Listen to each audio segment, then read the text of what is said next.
내가 왜 교회를 다니고 있는가 라고 하는 이유를 아는 게 중요해요.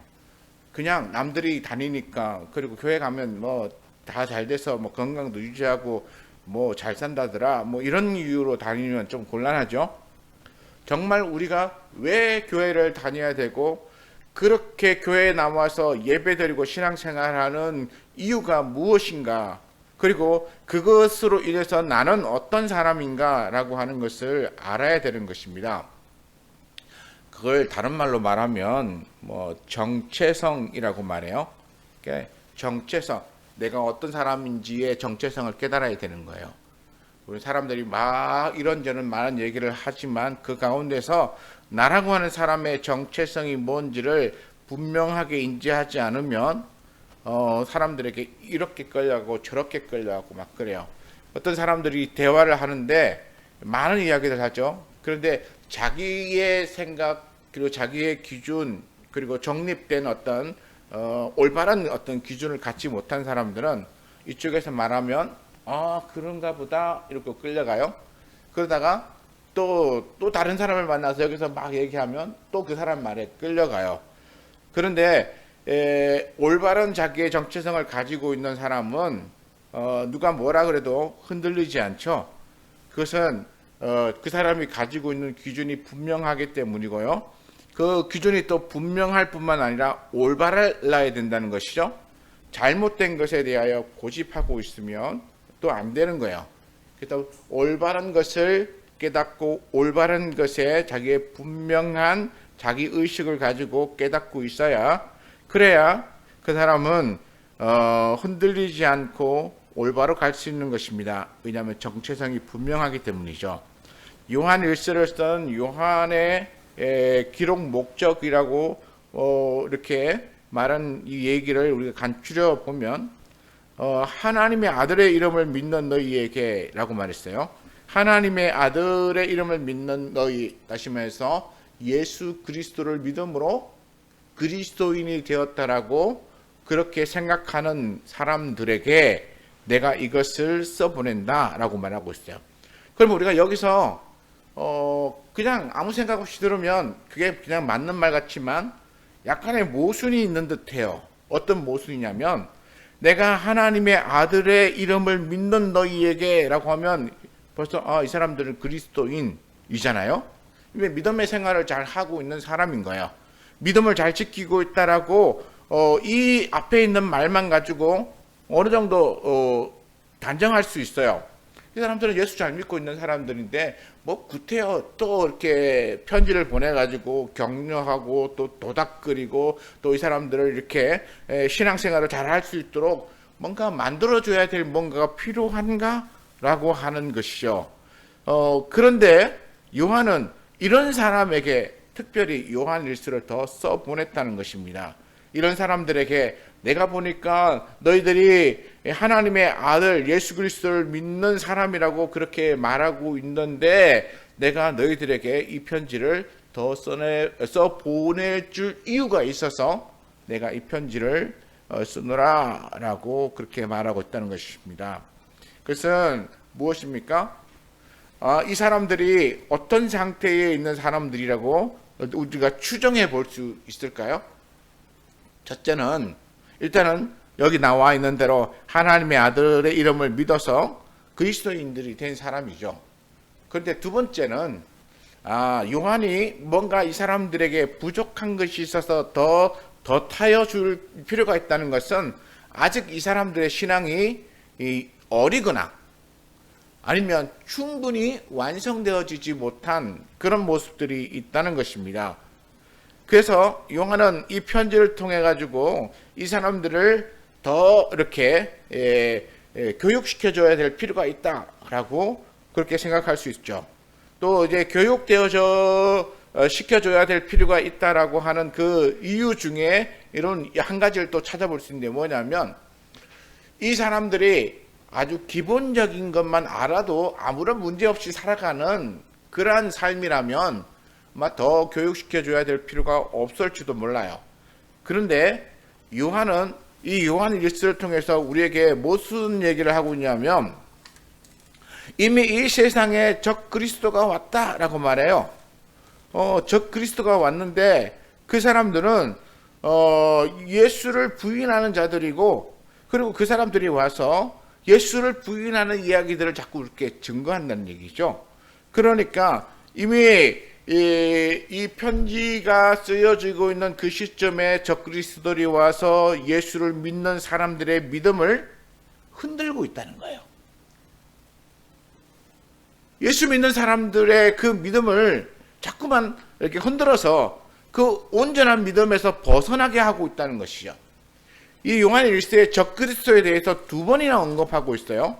이 적그리스도, 그리고 이 사람들은 어떤 사람이냐고 말하냐면 요한일서 4장 3절에 보니까 예수를 시인하지 아니하는 영마다 하나님께 속한 것이 아니니 이것이 곧 적그리스도의 영이니라, 이렇게 말했어요.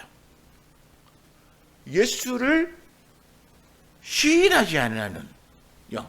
다시 말해서 예수를 하나님의 아들이라고 시인하지 않는 것, 또는 예수를 그리스도라고 시인하지 않는다는 얘기는 반대로 말하면 부정하는 그런 사람들인 거죠. 이런 사람들이 적 그리스도인데, 이 사람들이 어떻게 됐다고요? 벌써 이 세상에 있느니라. 너희가 들었지만 이제 앞으로 장착 올 사람이 아니고 벌써 이 세상에 와 있다. 그리고 이 세상에 와 있다는 얘기는 무엇입니까? 믿는 사람들을 이미 유혹하고 있다는 거예요. 마음을 미혹시켜서 넘어뜨리려고 하고 있다는 것이죠. 그러니까 요한은 이 편지를 받는 사람들이 이렇게 미혹하는 적 그리스도의 영을 가진 사람들이 와서 사람들의 마음을 현혹할 때, 네가 믿는 건 뭔가 잘못됐어 이러면서 빼앗는 사람들 있잖아요. 대표적인 우리 이단들 이러면, 예전에는 뭐 다른 이단이 많았는데 요즘은 대표적인 이단은 신천지잖아요. 신천지가 요즘은 뭐 그냥 신천지 이름을 대놓고 그냥 전도하고 그래요. 요즘은 교회에 들어와서 이렇게 추수하는 뭐 이런 것들을 하고 있는지는 모르겠는데, 요즘은 그냥 공식적으로 신천지 이름으로 전도지도 주고 그 다음에 광고도 하고 모임도 하고 다 그러더라고요. 옛날에는 그런 걸 못 봤는데 요즘은 그렇게 해요. 이미 세력이 그만큼 커졌다는 얘기죠. 근데 예전에 추수꾼들 교회에다 보내가지고 몰래 사람들을 현혹하고, 그리고 그 사람들에게 그동안 배워왔던 것들이 뭔가 잘못이 있는 것처럼 얘기하고, 성경은 원래 이런 거야 라고 하면서 가르쳐주는 가르침을 통해서 사람의 마음을 빼앗아서 나중에 기존 다니던 교회에서 신천지로 옮겨가도록 만듭니다. 이런 사람들이 적그리스도의 영이고, 그리고 사람들에게 와서 미혹하고, 그리고 그 사람의 신앙이 온전치 않다라고 해서 정말로 더 온전치 않은 대로 데리고 가버리는 거예요. 이것이 이 요한이 요한 1서를 써서 보냈던 그 시기에 이미 일어나고 있었기 때문에, 그래서 요한은 내가 이것을 쓰는 것은 너희로 하여금 너희의 정체성을 분명히 해서 어떤 존재인지를 깨닫게 하기 위해서다라고 그렇게 말하고 있습니다. 그럼 그 정체성이 무언가요? 13절에 계속해서 보면 너희에게 이것을 쓰는 것은 너희로 하여금 너희에게 영생이 있음을 알게 하려 함이라. 영생, 이미 너희에게 영생이 있다. 너희에게 영생이 있다라고 하는 것에 대해서 확인시켜 주는 거예요. 혹시나 예수 믿고 신앙생활을 오래 했지만 그러나 자기의 믿음에 대하여 확신이 없는 분들이 있어요. 뭐 구원의 확신 뭐 이렇게 강조하시고 그를 가르치시는 분들이 있는데, 저도 한때 이런 선교단체에서 그런 것들을 이제 하고 그랬지만, 그러나 그런 어떤 확신의 정도가 아니라 분명히 이 영생이라고 하는 것이 자기가 가지고 있다는 사실을 깨닫게 함으로써 정체성을 분명히 세워주는 그런 것이 필요해요. 이 정체성을 분명히 세워주는 것의 유익은 뭐냐면, 내가 누군지, 내가 어떤 사람인지, 그리고 내가 어떤 입장에 서 있는 사람인지를 분명히 하고 있으면 누군가가 와서 다른 말로 이렇게 막 얘기해도 거기에 쉽게 넘어가지 않는 거예요. 내가 분명하게 나의 자신에 대해서 깨닫고 있으면 그러면 넘어가지 않아요. 그러나 그런 것이 없으면 이렇게 뭐 그렇게 말하면 여기가 더 좋은가 보다, 저쪽 가면 저기가 더 좋은가 보다 이러고 그냥 마음이 쉽게 빼앗겨서 넘어질 수 있다는 것이죠. 그래서 오늘 그러면 영생이 있다는 말이 무슨 뜻인가 라고 하는 것에 대해서 우리가 한번 생각해 봐야 돼요. 영생이 있다. 우리 여러분들에게 영생이 있음을 아십니까? 여러분 각자 개인 안에 영생이 있음을 알아야 돼요. 그럼 어떻게 영생이 있음을 안다고 하죠? 어떻게 내 안에 영생이 있음을 알 수가 있다라고 요한은 말했나요? 요한은 이 영생이 어디에 있다라고 말하냐면 5장 11절에 보면 이렇게 말해요. 이 생명이 그의 아들 안에 있는 그것이니라 라고 말했어요. 이 생명이 누구 안에요? 아들 안에 있다는 얘기죠. 아들 안에. 그리고 12절에 갔더니 아들이 있는 자는 생명이 있고 아들이 없는 자는 생명이 없다라고 말했어요. 그래서 이제 13절에 오니까 너에게 영생이 있음을 알게 하려 함이라 라고 하는 말을 여기 11절과 12절의 말에 맞추어서 우리가 이야기하면 어떻게 되죠? 너희 안에 아들이 있다. 그 아들이 누구냐고요? 바로 예수 그리스도. 하나님께서 보내신 예수 그리스도. 그래서 예수 그리스도가 너희 안에 있다라고 하는 것이죠. 그래서 10절 말씀으로 또 올라가 보면 이렇게 말합니다. 하나님의 아들을 믿는 자는 자기 안에 증거가 있고 라고 말해요. 하나님의 아들을 믿는 자, 그 사람에게는 자기 안에 증거가 있는데 뭐가 있다고요? 11절 12절에 보니까 생명이 있다고요. 생명이 있으므로 그게 증거가 된다는 것이죠. 그리고 이 증거를 자신이 확신함으로써 하나님의 아들이라고 하는 정체성을 분명히 자기가 받아들였기 때문에 이제 예수 믿는 자로서의 삶을 사는 자가 되었다는 것을 고백하는 것이죠. 그래서 이 13절이 굉장히 중요해요. 요한 일서를 통해서 전체적으로 여러분 안에는 예수 그리스도를 모심으로써 이미 구원받은 증거인 생명이 있지 않습니까? 그러니까 이 세상에 지금 적 그리스도의 영을 가진 자들이 와서 여러분을 넘어뜨리려고 하고 미혹한다 할지라도 여러분 절대로 그렇게 넘어가지 마십시오. 여러분들이 여러분 안에서 증거하는 성령의 역사를 통하여서 말씀을 깨달으시고 순종하시고 그리고 여러분들이 하나님 앞에 나가시기 바랍니다. 뭐 이런 것을 이야기해 주고 싶어 하는 거예요. 그러니까 이 정체성을 분명히 하게 하기 위하여 요한은 이 편지 받는 사람들에게 써보내고 있다는 것입니다. 우리 저 같은 목사들이 이 강단에서 이렇게 설교하는 이유가 뭘까요? 여러분들이 그리스도인답게 그리스도인으로서의 분명한 의식을 가지고 그 믿음을 지키면서 살아가게 하기 위해서 하나님의 말씀을 이렇게 대언하는 거예요. 이 대언을 통해서 여러분이 듣고 내가 그리스도인이구나. 내가 그리스도인으로서 더 분명하게 살아야지. 내가 이전에는 사람들의 말에 이렇게 자지 우지 이렇게 끌려다니면서 내가 치우쳐서 살았는데 이제는 내가 하나님의 말씀을 듣고 중심을 잡고 자랑으로 치우치지 말고 하나님의 말씀을 바라보면서 그 말씀대로 살아야지라고 하는 중심을 잡는 것. 바로 그것을 위해서 요한은 이 편지를 썼고 저 같은 목사들은 바로 그러한 설교를 하는 것입니다. 그리고는 이제 우리가 이런 믿음을 가졌으니까 이제 우리 안에는 뭐가 필요하죠? 이제 하나님을 향하여서 우리가 담대하게 나가는 믿음의 자세가 필요해요.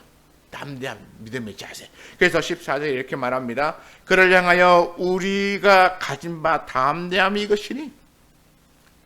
여러분들이 하나님 앞에 담대하게 나갈 수 있는 자격을 가졌습니다. 그 자격이 무엇이라고요? 이것이다라고 말해요. 이것이 하나님의 아들이 안에 있기 때문에. 그러니까 그 다음부터는 하나님의 아들이 그 안에 있는 사람은 하나님의 뜻대로 구하면 하나님께서 들으신다는 거예요. 여기 기준은 뭐냐면 그의 뜻대로. 사람들이 이거 막 외우고, 저도 많이 외웠는데요. 많이 외우면서 그를 향하여 우리가 가진 바 담대한 것이 이것이니 그의 뜻대로 무엇을 구하면 들으심이라 해서 사람들이 포인트가 되면 구하면 들으신다, 구하면 응답하신다만 자꾸 포인트를 주는데, 진짜 중요한 것은 뭐냐면 그의 뜻대로, 하나님의 뜻대로요. 하나님의 뜻대로 구하는 것이에요. 우리가 하나님의 기준에 맞춰서 구하는 거예요. 이 말을 다른 말로 표현하면 뭐냐면 하나님의 뜻대로 살면이라고 말할 수 있어요. 하나님의 뜻대로 살면, 하나님이 우리에게 주신 그 뜻대로 살면 하나님께서 우리의 삶에 대하여 책임져 주시는 거예요. 그 유명한 성경 구절 있잖아요. 우리가 무엇을 먹을까, 우리를 무엇을 마실까, 또 몸을 위하여 무엇을 입을까 염려하지 말고 뭐라고요? 먼저 그의 나라와 그의 의를 구하면 이 모든 것을 하나님께서 너에게 더하여 주시겠다. 이건 더하여 주신다는 건 구하지 않았는데 주신다는 거예요. 구하지 않았음에도 불구하고 옛다 이러고 덤으로 주듯이 주신다는 거예요. 그 무엇을 구하면 덤으로 주신다고요? 그의 나라와 그의 의. 그의 나라와 그의 의라는 것이 요 14절에서는 딱 한마디로 그의 뜻대로, 하나님의 뜻대로 구하는 거예요. 하나님의 뜻대로 구하며 살면 하나님께서 우리의 삶에 필요한 것을 채워주신다고 말씀하시는 거야. 우리가 레위기를 읽어봐도 그렇죠. 레위기 요즘 새벽마다 보고 있는데요. 레위기도 보면 하나님의 말씀대로 살면 채워주신다고 말씀하셨어요. 그래서 요즘 지난번에 안식일과 안식년과 희년과 이런 얘기를 했는데, 안식년은 1년 동안 농사를 안 짓잖아요. 그러면 농사 때 1년 안 지으면 그 해에 소득이 없으면 우리 굶어 죽는 거 아닙니까? 또 희년, 안식 49년이 지나서 50년째 되는 해에 이렇게 농사를 안 지어요. 그런데 문제는 49년째 되는 해도 농사를 안 짓고 50년째 되는 해도 농사를 안 지어요.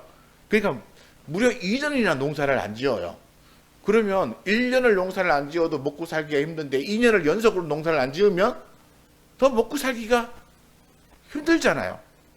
우리 인간적인 생각으로 볼 때 그러고 어떻게 살아? 라고 하는 생각이 드는데, 하나님께서 뭐라고 하시냐면 너희 3년 먹을 양식을 주겠다고 얘기했었죠.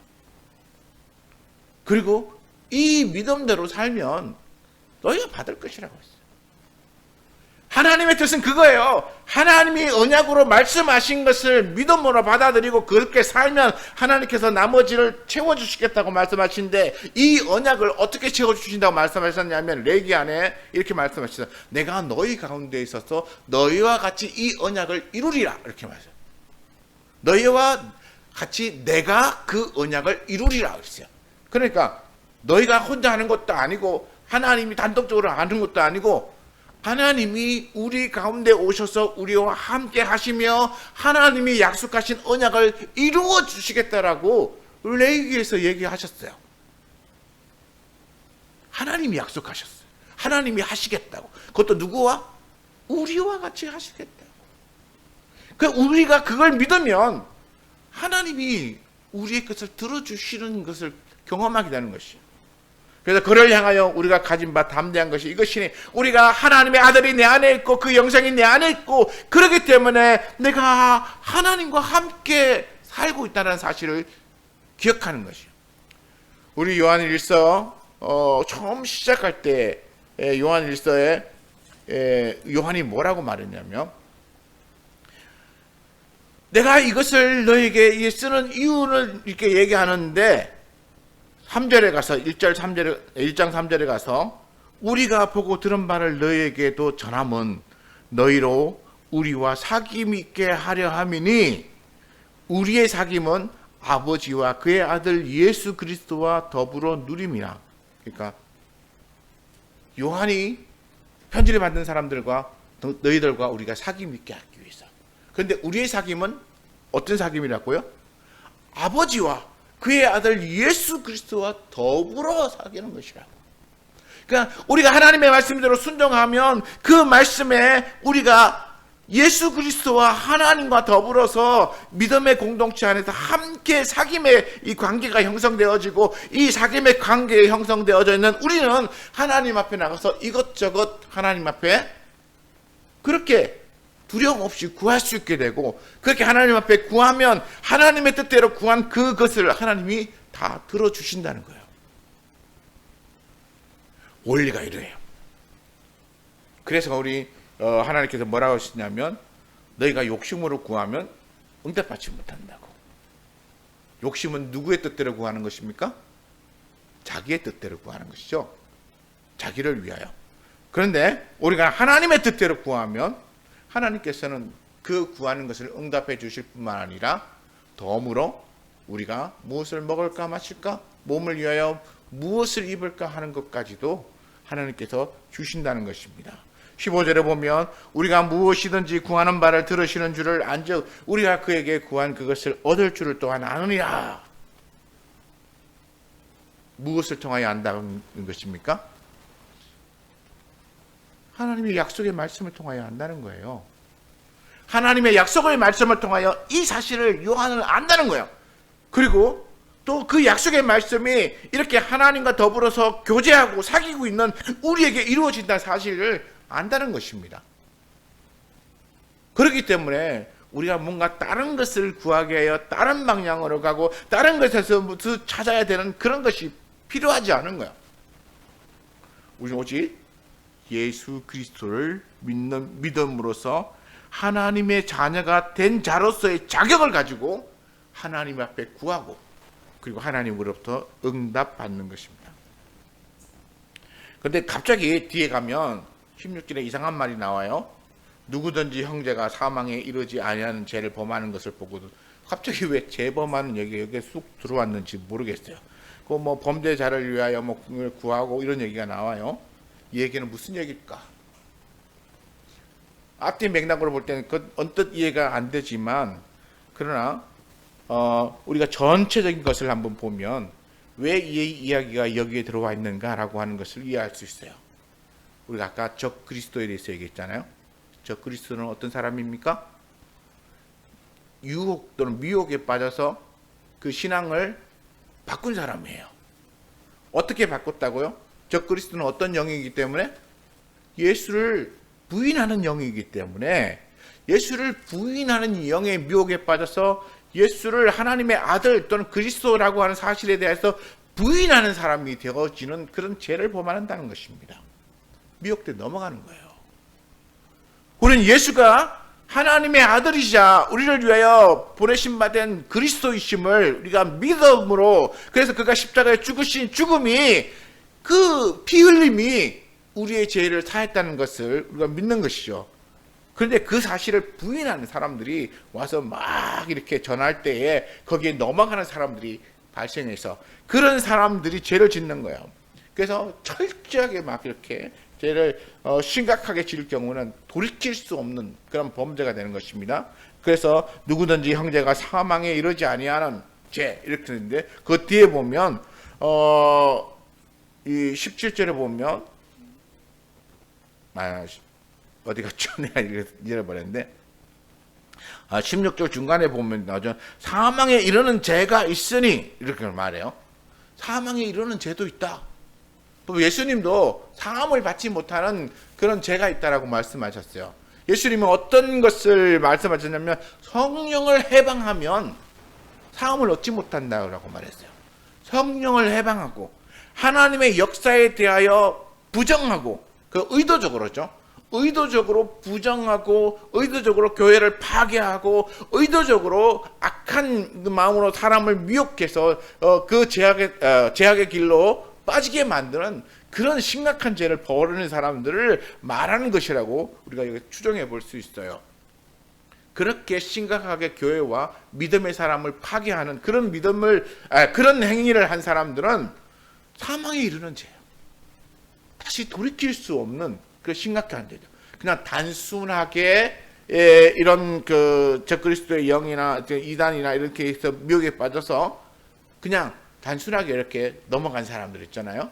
뭔지 잘 몰라가지고 넘어간 사람들, 이런 사람들은 우리가 어떻게 해야 된다고 말하냐면, 이런 사람들을 위하여 기도하라. 이런 사람들이 그 죄 가운데서 빠져나올 수 있도록 그 사람들을 위해서 그렇게 기도하라는 것입니다. 그래서 그런 사람들이 구원을 얻을 수 있도록 그렇게 하는데, 그리고 요한은 이런 지금 영적 전쟁, 우리가 지난번에 제가 얘기했는데, 이 하나님의 것을 빼앗아서 파괴시키려고 하는 이 사단의 이 전략에 의해서 믿음 가운데 온전하게 서는 사람들을 자꾸 미혹해가지고 하나님을 믿는 자리에서 떠나게 만드는 이 영적 전쟁을 벌이고 있는 상황 가운데 우리가 해야 될 것은 뭐냐면 바로 하나님의 것을 지키는 것입니다. 하나님의 말씀을 보존하는 거예요. 사단은 악한 영이 되어져서 여러 가지 형태로 정말 어떻게든지 하나님의 교회와 하나님을 믿는 사람을 파괴하고, 그리고는 이 세상에서 하나님을 믿는 사람이 전부 없어지기를 그렇게 계획하고 실행하지만, 그러나 우리는 날마다 뭐 해야 됩니까? 죄 가운데 넘어간 사람들이 다시 돌아오기를 위해서 기도하고, 어떻게든지 잘못 생각하고 있는 사람들이 바른 생각을 할 수 있도록 그렇게 기도해서 바르게 세워주는 일을 해야 돼요. 이게 바로 영적 전쟁이라고. 영적 전쟁은 막 갑자기 저기 뭐 어디 다른 어떤 종교, 이단 종교 뭐 이런 사람들하고 막 이렇게 싸우는, 이거 아니에요. 정말 이거 아니에요. 우리 주님이 그런 싸움이었으면 벌써 예수님이 그 대제사장들하고 벌써 싸웠을 거예요. 우리 예수님이 그렇게 안 하셨잖아요. 그것은 영적 전쟁은 그렇게 싸우는 것이 아니기 때문에, 나가서 막 구호 외치고 소리 지르고 이렇게 해서 싸워서 이길 것 같으면 우리 예수님이 그때 벌써 천군천사 동원해서 다 하셨을 거예요. 근데 예수님 그렇게 안 하시고 어떻게 하셨습니까? 그냥 마치 연약한 자가 힘없이 죽는 것처럼 십자가에 그냥 죽으셨어요. 그렇게 힘없이 죽은 죽음이 오늘날 온 세상에 이렇게 퍼져서 수많은 영혼들을 구원하는 구원이 됐어요. 그러니까 연약한 것처럼 보이고 힘없는 것처럼 보이고 패배한 것처럼 보이는 그 예수님의 죽음이 오히려 그런 놀라운 결과를 가지고 온 거예요. 그러니까 영적 전쟁은 막 이렇게 혈기를 부리고 칼을 들고 싸우는 싸움이 있는 게 아니라 누구의 뜻대로? 하나님의 뜻대로 구하면서, 하나님의 뜻대로 말씀을 지키며 순종하면서, 하나님께서 내게 허락하신 것에 내가 그것에 따라서 믿음을 살아갈 때에 나 한 사람이 지켜가는 그 믿음이 이 세상을 구원하는 구원의 역사를 만들어내는 거예요. 마치 예수 믿는 사람들은 연약해 보이고 힘없는 사람처럼 보이고 막 가서 막 이렇게 혈기 부리고 막 싸우는 사람은 대단하게 보이는 것 같지만, 그러나 사단은 우리에게 착각을 주는 거예요. 그리고 혈기 부리고 싸우고 총칼 들고 싸우고 그 십자군 전쟁처럼 막 예루살렘을 회복하겠다고 군사를 동원해가지고 가서 막 전쟁을 벌여가지고 예루살렘 성을 회복하겠다, 이것이 하나님의 영광을 위하는 것이다 라고 선포했지만, 그러나 하나님이 십자군 전쟁이 실패로 끝나게 만드시는 건 뭘까요? 하나님이 능력이 없어서요? 아니에요. 하나님이 능력이 없어서 실패 끝난 게 아니라 그 전쟁은 처음부터 하나님이 원하는 전쟁이 아니었어요. 하나님이 싸우는 영적 싸움은 그런 칼 들고 창 들고 뭐 대포 쏘고 뭐 미사일 쏘고 이런 싸움이 아니에요. 혈기부리는 싸움이 아니라 하나님의 뜻대로 구하며 하나님의 말씀에 순종하는 나 한 사람의 겸손한 순종이 바로 영적 전쟁이고, 그 나의 순종, 내가 세상에 매몰되지 아니하고 내가 세상에 지지 아니하고 내가 세상에서 내가 그 믿음으로 이겨낼 때에 내가 영적 전쟁에서, 그리고 하나님 나라는 나 한 사람이 그 믿음으로 이겨내는 것을 통하여서 승리를 이루어 가는 거예요. 그래서 18절 말씀 봅니다. 하나님께로부터 난 자는 다 범죄하지 아니하는 줄을 우리가 아노라. 하나님께로부터 난 자는 범죄하지 않는다. 하나님께로부터 난 자는 싸워서 저 사람을 이렇게 끌고 와서 막 이렇게 한다고 얘기 안 하고 뭐라고 하냐면, 하나님께로 난 자는 그 사람은 죄를 범하지 않고 자기의 그 믿음을 지키는 자다라고 말하고 있어요. 이게 지금 결론으로 가고 있는 부분에서 나온 말이에요. 하나님께로 난 자는 죄를 범하지 않는다는 거예요. 미혹에 빠지지 않는다는 거예요. 하나님께로 난 자는 자기의 믿음을 지킨다는 거예요. 그래서 하나님에 속한 자는 정말 자기의 믿음을 지킴으로써 영적 싸움을 싸워서 거기서 승리를 하고 있는 거예요. 그래서 우리가 아노라 그렇게 말했는데, 하나님께로부터 나신 자가 그를 지키심에 악한 자가 그를 만지지도 못하니라. 하나님께서부터 나신 이는 또 다른 말로 말하면 예수 그리스도죠. 예수님께서 또는 성령이 그를 지키심에 그를 악한 자가 만지지도 못한다. 그러니까 그 사람이 오직한 믿음을 지키게 만듭니다. 19절 가면 또 아는 것은 우리는 하나님께 속하였고 온 세상은 악한 자에게 처한 것이며, 믿음의 사람들은 어디에 속해 있다고요? 하나님께 속해 있다는 것입니다. 내가 믿음을 지킬 때에 나는 하나님께 속해 있는 자가 되는 거예요. 내가 다른 것에 미혹되어서 넘어가지 않고 예수를 하나님의 아들 또는 그리스도로 시인하고, 그리고 예수님이 보여주시고 말씀하신 것을 내가 지켜 행하면서 거기에서 변하지 않고 올바른 길을, 그 믿음의 길을 지켜가는 그 사람은 하나님께 속한 사람이라. 그렇게 할 때 바로 우리가 영적 전쟁에서 이기는 것입니다. 또 20절 말씀 봅니다. 또 아는 것은 하나님의 아들이 이르러 우리에게 지각을 주사 우리로 참된 자를 알게 하신 것과, 또한 우리가 참된 자 곧 그의 아들 예수 그리스도 안에 있는 것이니 그는 참 하나님이시요 영생이시라. 보면 계속 말하고 있는데요, 여기서 뭐가 계속 빠지고 있습니까? 내가 가서 좀 싸워가지고 좀 이겨라 이렇게 말하는 것이 없어요. 뭐라고만 안 합니까? 하나님의 말씀 지키라. 그리고 하나님의 아들을 아는 것을 너희가 지키라는 거예요. 그리고 그 아는 지각을 우리에게 주셨다라고 하는 것을 깨달으라는 것이죠. 그래서 또 아는 것은 하나님의 아들이 이르러 우리에게 지각을 주사. 어떤 지각이요? 우리가 참된 자를 알게 하신 것과, 우리로 참된 자를 알게 하신 것과, 또 우리가 참된 자 곧 그 아들 예수 그리스도 안에 있는 것이다 라고 하는 그 사실을 알게 하는 것만으로 우리가 믿음의 싸움에서 승리자의 위치에 속해져 있음을 가르쳐 주는 거예요. 우리 하나님은 그거 외에는 말씀 안 하셨어요. 뭐라고요? 너희가 이제 깨달아라. 지각. 이 지각은 그걸 깨달음이죠. 우리가 예수 그리스도가 하나님의 아들인 것을 깨닫는 것과, 그리고 그것으로 인해서 우리가 하나님 안에 있다는 사실을 깨닫는 것이에요. 그리고 하나님의 아들은 하나님의 이시요 영생이시라는 사실을 깨닫고 그 안에 머물러 있는 거죠.